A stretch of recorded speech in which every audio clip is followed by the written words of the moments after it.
말씀드리긴 하는데 이 문화센터 매주 대기가 최소 500명이 넘어갑니다.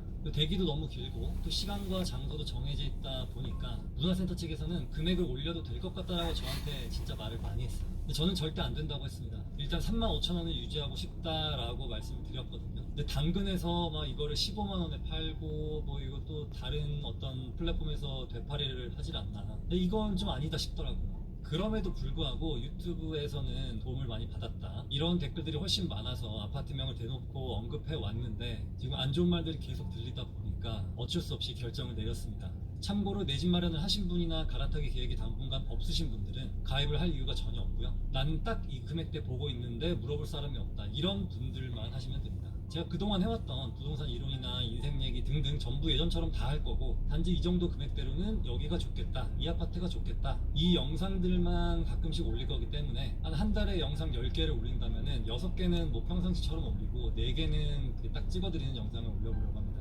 그래서 오늘은 아파트 단지명 없는 사연들을 보도록 할게요. 지금 서울 13억대 아파트는 자산가치가 없는 걸까요? 자산가치가 없다 하면 시간이 지날수록 평균가치 이하로 수렴하느냐는 의미입니다. 상급지로 지금이라도 올라타야 될까요? 이런 사연이었고요. 자산가치 있습니다. 제가 아파트는 최소 5억부터 보라고 말씀드리죠. 5억 이하는 흐름을 거의 못 따라가는데 5억이 넘으면 그래도 상승장대 천천히 올라가기는 합니다. 자산가치가 있다는 뜻이에요. 13억짜리도 충분히 자산가치가 있습니다. 이 부동산이라는 건 같은 10%가 올라도 비싼 게 더 많이 오르기 때문에 자꾸 내 거는 가치가 없나라고 느낍니다. 심지어 압구정 내에서도 현대 3차는 잘 올라가는데 왜 미성은 왜 이렇게 안 올라, 이렇게 느끼거든요. 그래서 이게 끝이 없어요. 그래서 어쨌든 제가 생각하는 똘똘한 한 채의 최소 기준은 5구 제곱에 20억 정도인데, 조금 더 투자 가치를 본다면 이 정도까지 한 채를 가고 나서 다른 투자를 할 건지 아니면은 더 상급지로 갈 건지 이 정도에서 정하셔도 괜찮겠습니다.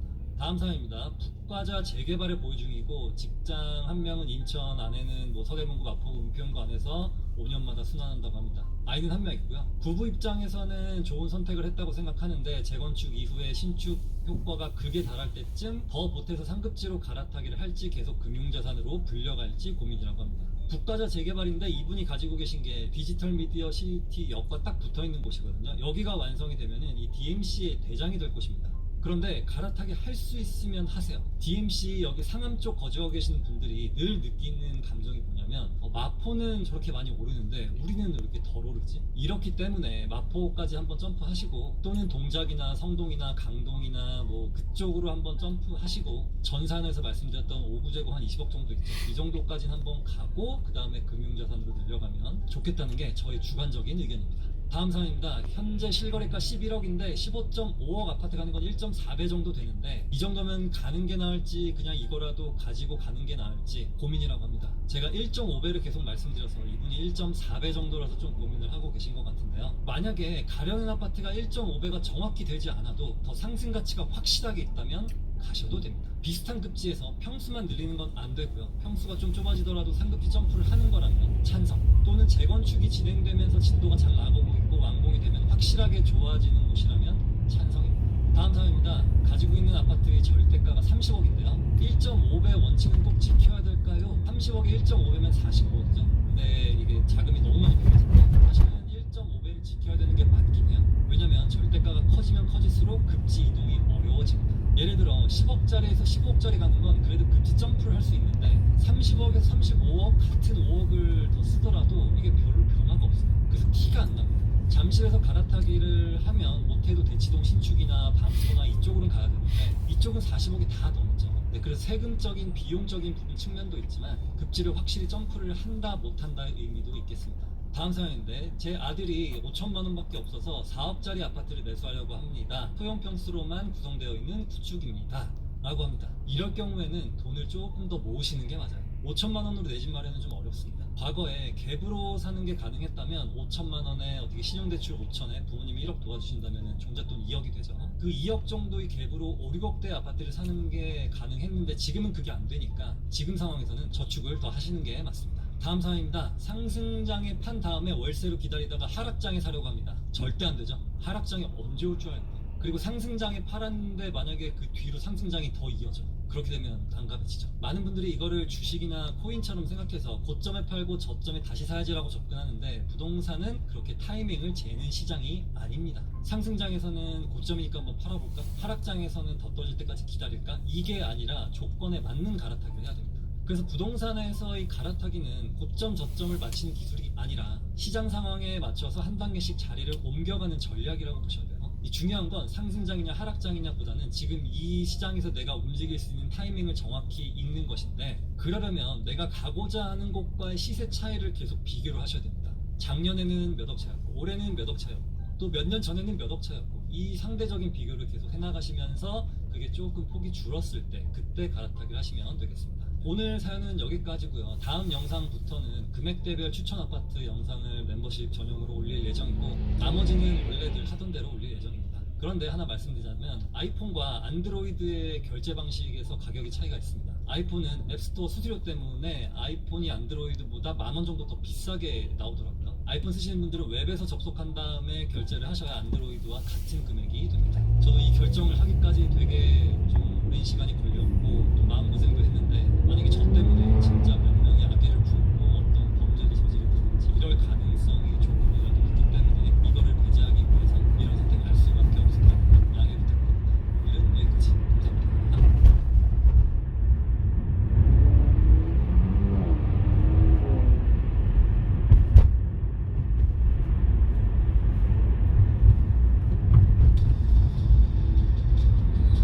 프레젠테이션 디자인 검색하고 템플릿 골라서 내 마음대로 바꾸니까 뭐든지 해낸다. 예쁘게 캔버.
Can you upgrade me to a first class for free? I wish I could. Just make sure to say please. I'm going to cancel my plan. 조용히 해. 우리가 영어 공부는 굉장히 오래 했지만 말하기를 연습. 사회성이 떨어져. 그래서 예시도 알려줘야 되고, 갑자기 대화를 하다가 멈춰. 다시 물어봐줘. 다른 관점에서 말해줘. 시범을 보여줘. 좀 얘를 살살 달래가면서 튜닝을 한다고 그러죠. 그렇게 하시면 훨씬 더 여러분들이 AI를 활용해서 생산성을 확 높일 수 있을 겁니다. 영어 회화에 이제 활용하는 방법 알려드릴게요. Alright, let's do this. We're using the free version of ChatGPT, and your first. Well, can you just take me and then drop me off when you're done or whatever? 여러분 방금 영상 들으셨어요? 영화를 보면 이런 긴 문장이 후룩 지나가면 우리가 보통 맥락을 또 파악을 못하고 지나가서 아쉬운 경우가 너무 많잖아요. 오늘 영상 끝까지 보시면 왜 이렇게 긴 문장들이 안 들리고 후룩 지나가는지, 그러면 어떻게 하면 듣자마자 들리고 해석이 되는지, 그리고 어떤 방식으로 훈련을 하면 되는지, 이 모든 것들을 다 풀어보도록 하겠습니다. 영상 끝까지 봐주세요. 자, 본론을 시작하기 전에 아까 우리 훅 지나갔던 그 문장 있잖아요. 그 문장의 스크립을 같이 보도록 하겠습니다. 과연 우리가 모르는 단어가 있었을까? 스크립 봤을 때는 해석이 다 됐는가를 여러분이 먼저 판단해 보셨으면 좋겠어요. Can you just take me and then drop me off when you're done or whatever? 여러분 여기서 모르는 단어 있으세요? 해석도 다 되셨나요? 그런데 왜 우리 아까는 안 되셨을까요? 한국인이 영어의 리스닝에 힘든 이유를 세 가지로 한번 파악을 해보도록 할게요. 첫 번째 이유는요, 우리는 좀 모든 단어를 하나하나 또박또박 들으려고 하는 그런 강박이 있어요. 예를 들어 아버지가 방에 들어가신다 이런 말을 하면 우리는 조사 하나하나 다 또박또박 듣는 게 너무나도 익숙한 민족이에요. 그러니까 영어를 들을 때도 뭐 전치사 in, 뭐 관사 on 이런 것까지 다 또박또박 들으려고 애를 쓴다라는 거죠. 이걸 또박또박 들어야 된다는 강박에 뒤에 걸 다 놓쳐버리는 거죠. 자, 그러면 핵심만 듣고 듣자마자 이해하는 방법이 뭘까요? 바로바로 그들이 소리내는 방식을 이해하고 소리내는 방식대로 듣는 거예요. 그 소리내는 방식이라는 거에서 가장 중요한 게 뭐냐면 영어는 리듬 베이스라는 겁니다. 영어가 리듬 베이스가 나온 가장 결정적인 이유는 영어엔 강약이 있어요. 뱉어주는 소리, 먹어주는 소리, 중요하게 처리하는 소리, 중요하지 않게 처리하는 소리. 이게 영어의 소리의 규칙이에요. 모든 소리를 다 평등하게 소리내지 않는다는 겁니다. 중요한 소리는 상대 귀에 더 잘 들려주게 툭 뱉어주고, 안 중요한 소리는 먹듯이 대충 처리를 해요. 이 안 중요한 소리들을 보통은 뭐라고 하냐면 기능어, function words라고 합니다. 이런 기능어는 뭐냐면 문법이라는 걸 만들기 위해서 필요한 것들이에요. 예를 들어 the, she 같이 딱 봐.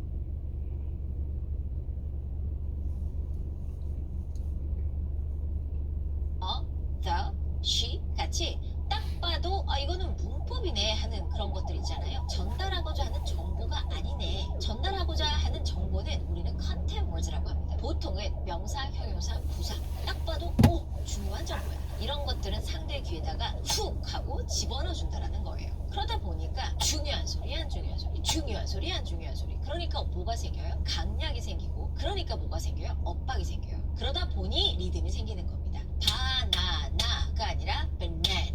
이렇게 해서 리듬이 생기는 이유는 더 중요한 부분이 있기 때문이에요. 그러면 아까 그 스크립을 보면서 내용어가 뭔지 다시 한번 보도록 할게요. 자, 여기서 내용어는 take, drop, done, whatever. 얘가 내용어입니다. 다시 한번 영상을 들으면서 정말 그 소리들만 꽂아서 들리는지 들어보세요. Can you just take me and then drop me off when you're done or whatever? Can you just take me and then drop me off when you're done or whatever? Can you just take me and then drop me off when you're done or whatever? 정말 내용어를 꽂아서 말하는 느낌이 들지 않아요? 얘네만 들어도 어느 정도 상황 파악이 되기도 합니다. Take me, 나를 데려다줘. Drop me, 나를 떨궈줘. When you're done, 끝났을 때 whatever. 뭐든 단어만 대충 이렇게 조합해도 무슨 얘기인지 알겠다는 거죠. Can you just take me and then drop me off when you're done or whatever? 이게 내용어를 듣는 방법이에요. 근데 여기다가 우리가 처음 딱 들려줄 때 Can you부터 take 잠깐만 나 못 들었는데 잠깐만. 이렇게 하는 순간 뒤에 거를 들을 만한 여유가 생기질 않아요. 그러니까 훅 다 뒤에가 날려버리는 거죠. 그래서 기능어는 기능어스럽게 듣는 연습을 하시는 게 포인트예요. 만약에 여러분 문어미 친구가 있다면 이걸 한번 해보시는 것도 좋을 것 같아요. 영어의 한 장면을 딱 따다가 뭐라고 한 것 같아? 라고 했을 때 친구들 보통 뭐라고 하냐면요. 대충 이렇게 말한 것 같은데 앞뒤 문맥을 봐야 더 정확할 것 같아 라고 얘기해요. 이게 무슨 말일까요? 아니 원어민도가 한 문장 딱 들었을 때 모른다는 거야? 왜 몰라? 왜냐하면 기능어를 뭉개서 그들이 소리 내기 때문에 본인들도 기능어가 정확하게 어떻게 말했는지 알 수 없다라는 거예요. 그런데 앞뒤 문맥을 보면 여기는 당연히 can you 썼겠다라고 자동 완성을 시키는 거죠. 그런데 한국어는 그런 게 있나요? 아버지가 방에 들어가십니다. 아버지가 방에 들어가십니다 라는 영어의 한 장면을 딱 봤어요. 외국인이 야 너 이거 뭐라고 한 것 같아? 앞뒤 문맥을 봐야 정확할 것 같아. 라는 얘기 합니까? 하지 않죠?